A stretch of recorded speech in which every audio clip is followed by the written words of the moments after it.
त्याच्याबद्दल मी त्यांचं स्वागत आणि अभिनंदन करतो की 6 वेळा उपमुख्यमंत्री सलग, नो ब्रेक, बरं का, सलग 6 वेळा उपमुख्यमंत्री, जणू काय त्यांच्यासाठी त्या पदाचं आरक्षण कायम झालेलं आहे. आणि त्याबद्दल हे आरक्षण ठेवल्याबद्दल त्याच्यामध्ये अनेकांचं योगदान आहे.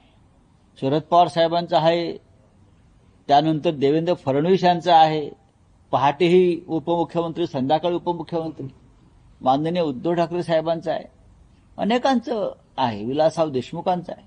अनेक मुख्यमंत्र्यांबरोबर त्यांनी डेप्युटी सीएम म्हणून जे काम केलं आणि खूप चांगल्या पद्धतीनं उत्तम सहकारी म्हणून काम केलं. माननीय उद्धव ठाकरे नेहमी त्यांचं कौतुक करतात की मंत्रिमंडळातील एक भरोशाचा सहकारी म्हणून ते आजही अजित पवार यांचा नामोल्लेख करतात. हे महत्वाची गोष्ट आहे.